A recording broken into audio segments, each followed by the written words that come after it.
Olá, este é o programa OAB na TV da 12ª Subseção da Ordem dos Advogados do Brasil de São Paulo, que abrange as cidades de Jardinópolis, Ribeirão Preto, Cravinho, Serrana, São Simão e Santa Rosa de Viterbo. Este programa tem o apoio cultural do Centro Universitário Uniceb. No programa de hoje nós vamos discutir os 126 anos da abolição da escravatura. E para isso nós trouxemos o Paulo César Pereira de Oliveira, que é bacharel em Direito, uma das lideranças do movimento negro nacional, representa a cultura afro no Conselho Nacional de Cultura, autor do livro Contos e Crônicas do Mestre Ptolomeu, África Viva no Brasil. Paulo, muito obrigado pela presença. Obrigado pelo convite. Ô Paulo, então nós vamos estar com 126 anos da abolição, né, que foi concedida aí pela bondade e benevolência da princesa Isabel, né? Eu começo te fazendo essa provocação, Paulo, para te perguntar o seguinte: por que a historiografia oficial brasileira sempre teve tanta resistência em reconhecer o papel dos negros na abolição? É pelo histórico todo, né, Eduardo?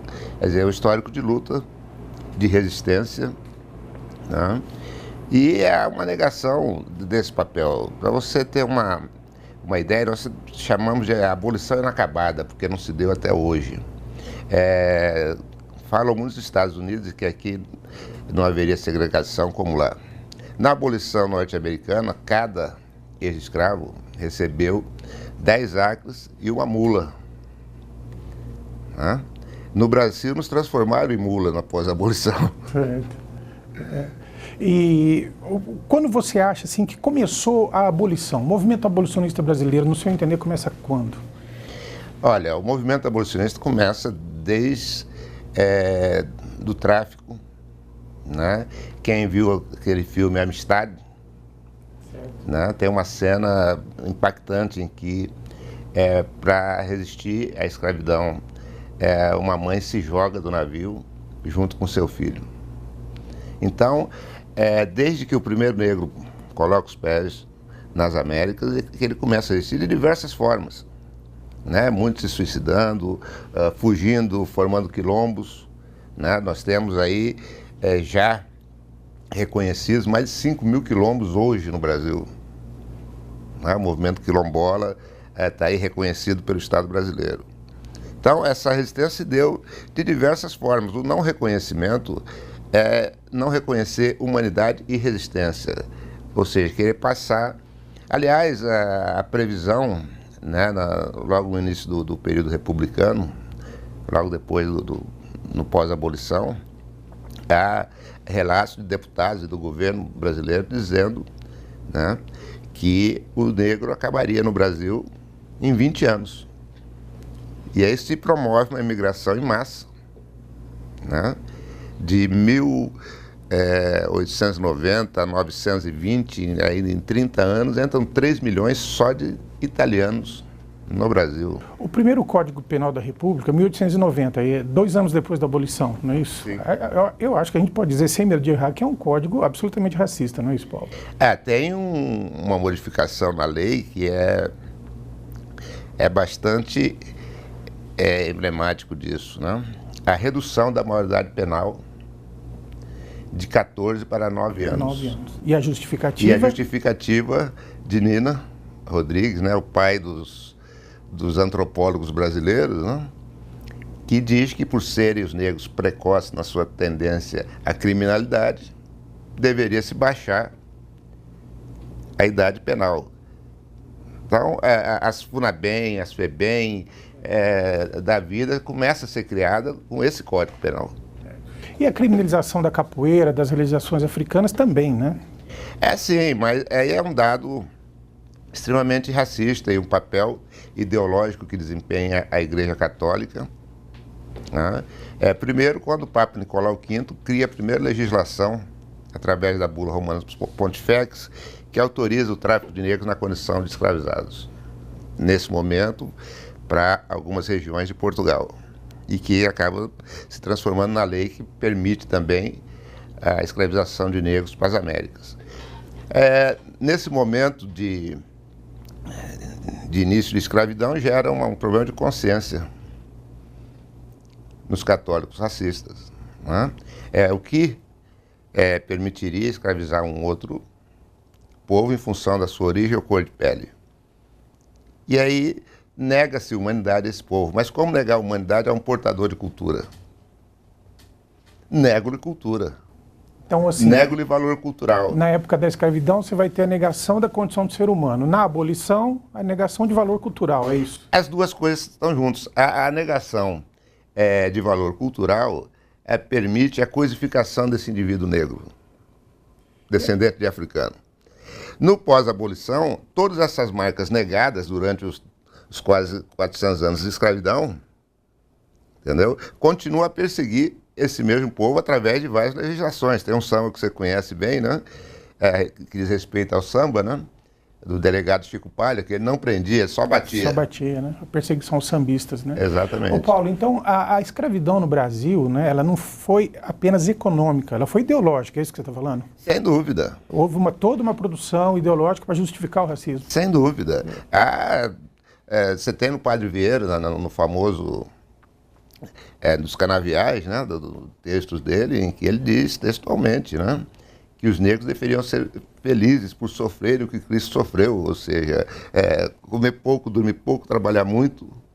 Olha a comparação, quer dizer, tem todo um fundo ideológico atrás disso que permite, até hoje, que os shoppings barrem rolezinhos, né, que as UPPs, que há algum tempo atrás, no Afoxé eu coloquei lá, logo que começou já previa o que estaria acontecendo isso, né, Unidade Perseguidora de Pretos, que permite a PM carregar a Cláudia atrás de um camburão baleada, que permite caso Amarildo, que permite tantos casos que nós vemos na televisão, com naturalidade. Então, essa negação de humanidade, que é o racismo, ela persiste, né? Persiste e permite que a sociedade assista a isso com... Está naturalizado o racismo na sociedade brasileira. Ô Paulo, a gente estava conversando um pouco antes assim das legislações que antecederam a Lei Áurea, né? Na sua opinião, por exemplo, fala-se muito da Lei do Ventre Livre, né? Você não acha que a Lei do Ventre Livre foi o início do menor abandonado no Brasil?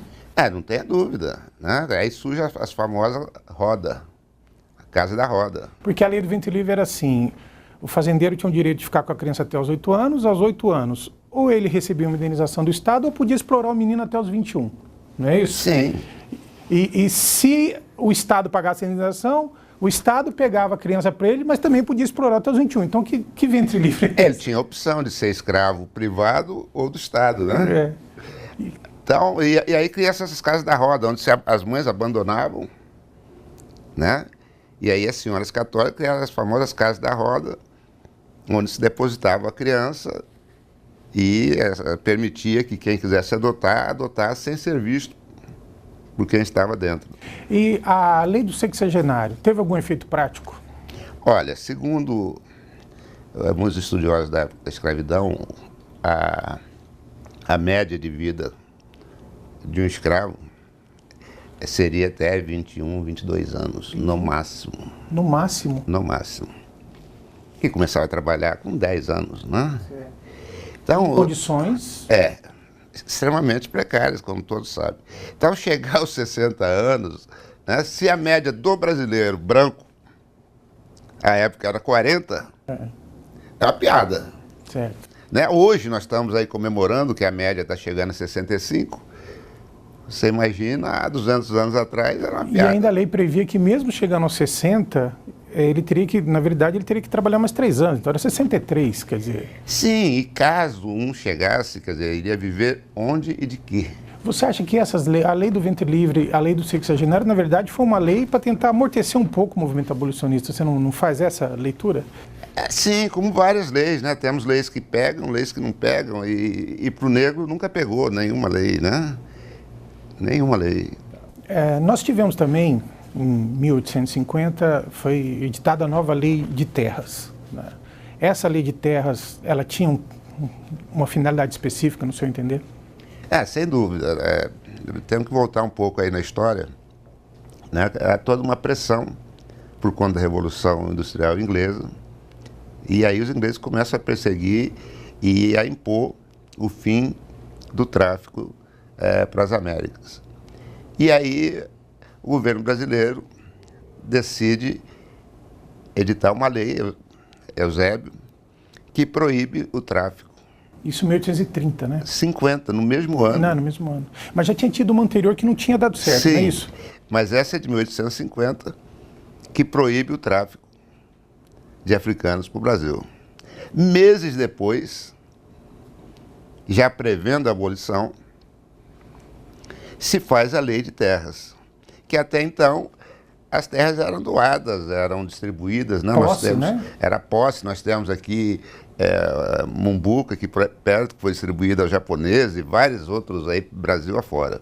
A partir daí, a terra teria que ser comprada. E aí impedia completamente a possibilidade do negro de possuir terra. E até porque ali a gente já tinha um contingente de negros alforriados ali, negros vivos. Sim. Em 1850 já tinham muitos. Houveram várias formas, né? Ou com fuga, ou compra através do trabalho dos escravos de ganho, conseguiam isso. E a gente pensar que, na verdade, só agora, em 2010, com o Estatuto da Igualdade Racial, é que algumas comunidades quilombolas estão conseguindo a titulação da terra, não é isso? Na verdade, já tem um processo de 10 anos. Começa aí em 2003, 2004, na verdade, em que é feito o PBQ, né, o Plano Brasil Quilombola, e que começa a atuar Palmares no reconhecimento daquele espaço como quilombola e a luta pela titulação. No momento está havendo toda uma ameaça de retrocesso. A bancada ruralista está com a PEC 215. O que é a PEC 215? A PEC 215 tira do Executivo a autoridade para titulação de terras e passa para o Congresso Nacional. E o Congresso Nacional hoje, como todos nós sabemos, quando contra o povo, se junta a bancada evangélica com a bancada ruralista e tem a maioria absoluta do Congresso. Então, é uma manobra da bancada ruralista para impedir a titulação de terras indígenas e quilombolas. E mês passado surgiu, né, uma notícia também que ali no sul, algumas comunidades quilombolas estão sendo ameaçadas por associações de agricultores, né, embora eles já tenham a posse da terra há 400 anos, né, quer dizer, por que essa resistência em reconhecer esse povo, né? Não só com os quilombolas, né, com indígenas também. O problema está recrudescendo. O governo Dilma, infelizmente, parece estar havendo um retrocesso nessa postura, né, que com o governo anterior a dinâmica de titulação e reconhecimento de terras indígenas aqui no quilombola é muito mais dinâmica, né? E principalmente no sul. No sul há um movimento muito grande, que são terras mantidas, né, terras férteis, porque da própria cultura indígena e africana não há depredação do meio ambiente. Pelo contrário, é uma preservação desse espaço. E isso gera uma cobiça aí dos agricultores, aí dos ruralistas. Tá certo. Bom, nós vamos para um pequeno intervalo e já voltamos.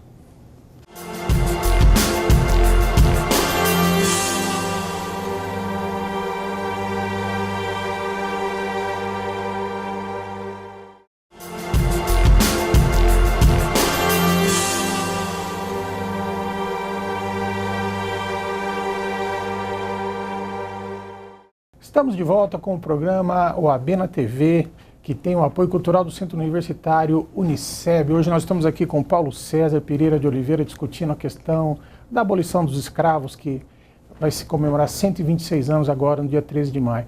Ô Paulo, quando nós vamos discutir a história da escravidão no Brasil, óbvio, a gente sempre tem que falar de Zumbi, né? E o pessoal que ainda tem muita resistência tem o hábito agora de falar assim, não, mas Zumbi tinha escravos. Eu vou te perguntar, Zumbi tinha escravos? Obviamente não. Na verdade, nós consideramos Palmares a primeira república do Brasil, porque à época o Brasil era colônia de Portugal. Então, o único território que pode dizer uma república democrática em que conviviam negros, indígenas, brancos, no mesmo espaço, né? Essa tentativa de jogar a culpa no outro, né, me lembra muito o pensamento do Maluf, né? Que ele estupra, mas não mata, né? Quer dizer, o culpado era a moça de minissaia. Né? Então, a prática racista dessa sociedade inverte os valores e nos culpa daquilo que eles praticaram. Né? Na verdade, Palmares nunca ocorreu escravização de ninguém. Ali viviam em igualdade, tanto indígenas, quanto brancos, quanto negros. Voltando um pouco ao famoso Código Penal de 1890, que é o primeiro Código da República, né? Criminalização da capoeira. Fala-se ali em criminalização do espiritismo, mas a gente sabe que esse artigo, na verdade, foi usado para perseguir a religião africana, né? E a questão da lei de vadiagem. A lei de vadiagem também tinha um alvo específico, né? Sem dúvida. Nós não tínhamos emprego e não podíamos procurar. Né? Porque se você sai à rua procurando emprego, você é vadio. Né? Se fica em casa, morre de fome, porque não tem como sustentar a família. Mas, na verdade, não é nem a perseguição religiosa. O que ocorre, como eu disse há pouco, Eduardo, há 400 anos de negação de valores civilizatórios aos africanos e seus descendentes. E o traço que remete a uma cosmovisão de mundo é a relação do negro com o seu sagrado. Então, você vê que como se dá essa escala no que se refere aos tradicionais de matriz africana. Num primeiro momento, nós somos criminalizados. Então, a prática da sua cultura era crime. No segundo momento, aí vamos falar de outro ícone aí da academia brasileira, Gilberto Freire, no Recife, acha, não é um crime, é apenas loucura. E aí, ao invés de ir na delegacia, né, quando você ia praticar algum ato, você ia ao IML. Entendeu? Então, há toda uma sequência de fatos históricos, né, de manutenção do racismo, de negação de valor cultural e civilizatório aos africanos e seus descendentes, que é a manutenção do racismo. Agora eu te pergunto, Paulo, o racismo foi fator e é de desigualdade social? Ele é gerador da desigualdade. Eu digo que o movimento social negro, em sua vertente mais partidarizada, e que tem construído espaço de poder nos municípios, e mesmo no nível federal como a CEPIR, peca em escolher apenas ação afirmativa, acreditando piamente que com ação afirmativa se combate racismo. Então, essa história, desculpa, Paulo, essa história de que o racismo do Brasil não é contra negro, é contra pobre, você não concorda com essa visão? Absolutamente. Não? Só para terminar o raciocínio, a ação afirmativa, ela existe para reparar e para promover socioeconomicamente um grupo historicamente discriminado. Ponto. Se nós acreditarmos que racismo se pratica em função da classe social, como é que você poderia pensar, por exemplo, num Tinga, que com certeza ganha mais de 300 mil reais por mês, sendo discriminado? Ou no juiz de futebol, que teve seu carro arranhado, entupiram com banana, etc. e tal, que também está abaixo dessa linha de miséria. Eu acho que o racismo se explicita e tem se explicitado muito mais hoje do que antes, porque há um imaginário do local social do negro, que não é no shopping, né? Que não é nesses espaços de poder. Então, a partir do momento que tenta-se construir uma classe média negra e essa classe média passa a consumir nos espaços historicamente determinados para não incluí-lo, aí ele passa a ser discriminado. Se você prestar atenção, vários casos de agressão física a negros ocorreram em shoppings. Seria uma lei não escrita, nós construímos uma lei não escrita de que, olha, há certos lugares que negro não entra. É isso? Sim, esse lugar está escrito e inscrito nos corpos e nas mentes de toda a sociedade brasileira. Eu queria te dar um exemplo, na discussão agora desse processo do Mensalão, discutindo com o advogado, ele falou assim, mas também o Joaquim Barbosa, esse negrão radical, né? Agora, do Gilmar Mendes, ninguém fala esse brancão radical, né? Sem dúvida, e o Joaquim está sofrendo com isso, e muito. Por estar ocupando... Porque o negro... Aliás, a desqualificação, desculpa, Paulo, já começa falando que ele só foi escolhido porque ele é negro, quando na verdade ele tem um estofo jurídico imenso para estar lá, não é Exatamente, isso? E tem provado isso na sua gestão e à frente do Supremo, não? Agora, Paulo, o que você acha das tentativas, nós vamos para uma outra parte agora, as tentativas de superação do racismo pela legislação. Nós começamos lá pela Lei Afonso Arinos, de 51, que na verdade, qual que é a análise que você faz da Lei Afonso Arinos? Inócua, né? Para ser... Assim como a KO. Agora, ela é inócua, Eduardo. Primeiro porque ela considerou só contravenção penal, não é Sim, isso? mas tem um dado aí que enquanto não for desconstruído, dando esse raciocínio, tanto esse caminho de ação afirmativa, quanto via legislação, não vai se concretizar enquanto não se desconstruir o imaginário. Esse imaginário é que impede a aplicação de qualquer legislação, né? Hoje nós não temos, até hoje, nenhum racista preso no país, né? Teve um caso recente em Brasília, que muitos acompanharam, da senhora lá que humilhou uma manicure, com testemunha, presa em flagrante, né? Ficou presa 24 horas porque era o final de semana. Na segunda-feira foi solta. Está havendo, Paulo, uma espécie, no meu entender, uma espécie de racismo institucional, no sentido de que o Poder Judiciário está se negando a aplicar a lei do racismo e acaba desclassificando tudo para injúria. Exatamente, é isso que eu estou dizendo. Enquanto não mudar esse imaginário, essa naturalização do racismo que permeia toda a sociedade brasileira, em todos os seus tigos, seja judiciário, seja executivo, legislativo, polícia militar, né, que é a abordagem, né, por biotipo, né? A abordagem policial se dá em função de algumas características e fenótipos do indivíduo. Você acha, muita gente falou assim, não, falar em racismo institucional no Brasil é exagero. O que você acha disso? Olha, eu tenho lidado muito com o governo federal e mais especificamente no Ministério da Cultura, aonde hipoteticamente não deveria ter racismo, afinal somos todos artistas da cultura, né? E de tanto sofrer com racismo, ter que discutir com o primeiro escalão do Ministério da Cultura, em dezembro nós fomos recebidos pela ministra Marta Suplicy, e a primeira demanda que eu levei a ela foi um seminário com o primeiro escalão do Ministério da Cultura sobre racismo institucional. Até porque, Paulo... E ela gostou, até porque a elite diferente da classe média emergente, né? Ela parece que não se incomoda, ela se acha acima do bem e do mal. Então, como você propõe essas coisas, ela não percebe o que eu quero. Mas aceitou, sorriu, que ótimo. Então, nós vamos ter isso. Racismo institucional permeia todas as instituições desse país. Tivemos o caso do aluno lá em Guarulhos, que a diretora mandou cortar o cabelo. Um menino negro de 8 anos falou, corte o cabelo, né? Sem dar justificativa nenhuma.